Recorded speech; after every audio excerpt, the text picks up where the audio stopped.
ফুলটার জল ঝরিয়ে নিয়েছি। এইবারে ওর মধ্যে দিয়ে দেবো কাঁচা লঙ্কা কুচোনো। ছোট্ট ছোট্ট করে কাঁচা লঙ্কাগুলো কুচাবো। আর দেবো এর মধ্যে খাবার সোডা, বেসন। আজ আর চালের গুঁড়ি দেব না। ফুলের একটা ভালো গুণ আছে, কিন্তু আমি চালের গুঁড়ি দিয়ে করলে ওটা অ্যাসিড হতে পারে, সেই জন্য চালের গুঁড়ি আর দেব না। অল্প একটু বেসন দিয়েই এটাকে মাখবো। আর এর মধ্যে দেবো একটু পেঁয়াজ কুচি, একটু খাবার সোডা, আর দেবো অল্প গোটা পোস্ত, স্বাদ মতো নুন, 1 চিমটি হলুদ।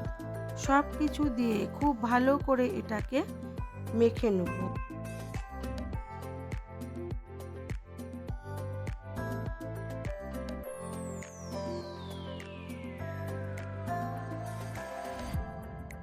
দিয়ে দিলাম 1 চামচের মতো গোটা পোস্ত।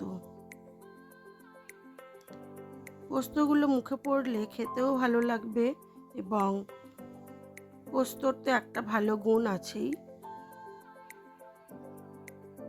আর গন্ধটাও ভালো আসবে। এবারে এটাকে শুকনোয় খুব ভালো করে মেখে নেব। তারপরে যদি দরকার পড়ে অল্প অল্প একটু জল দেব, তবে জল লাগবে না বলেই মনে হচ্ছে। এটাকে খুব ভালো করে মিশিয়ে নেব। এইবারে কড়ার মধ্যে দিয়ে দেব পরিমাণ মতো সাদা তেল। আমি এরকম একটা জিনিসে ভাজছি যাতে বেশ অনেকগুলো বড়া একসাথে ভাজা যায়। তেলটা গরম হওয়া পর্যন্ত অপেক্ষা করব। তারপরে বড়াগুলোকে ছোট ছোট করে শেপ দিয়ে ছেড়ে দেবো। প্রথমে তেলটা গরম করার জন্য আঁচটা বাড়িয়ে রেখেছিলাম, কিন্তু এখন বড়া ছাড়ার জন্য আঁচটাকে একেবারে কমিয়ে দিয়েছি। তারপরে এটাকে মিডিয়াম আঁচে বড়াগুলোকে আমি সময় ধরে ভাজবো, যাতে ভেতর পর্যন্ত ভাজা হয়।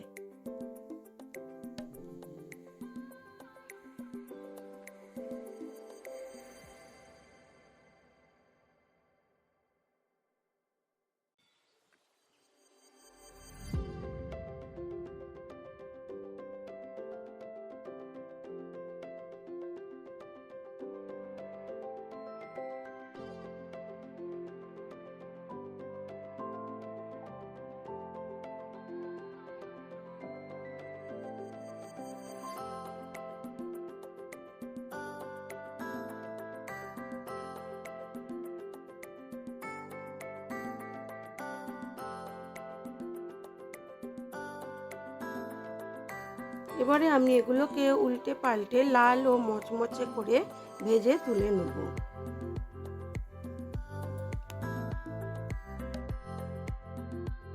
এই সময় তো সজনা ফুল খাওয়া খুবই ভালো।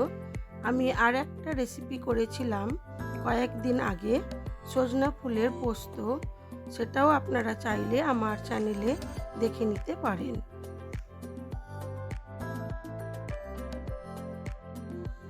কথা বলতে বলতে আমার বড়াগুলো প্রায় ভাজা হয়েই এসেছে। আমি এবার এগুলোকে সার্ভ করে দেবো। তারপরে দেখাবো আমার আজকের লাঞ্চ মেনুতে কী কী ছিল।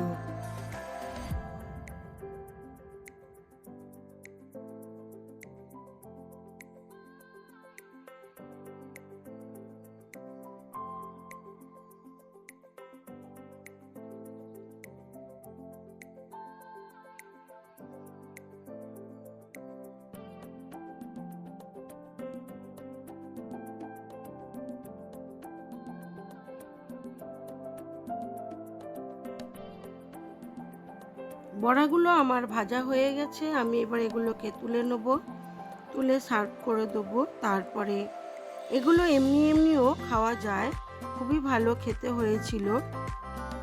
আপনারা যদি সজনা ফুলের বড়া না খেয়ে থাকেন, তবে অবশ্যই একবার এইভাবে ট্রাই করতে পারেন, খেতে বেশ লাগে।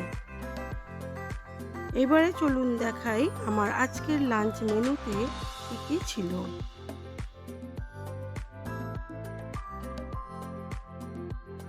আমার আজকের লাঞ্চ মেনুতে ছিল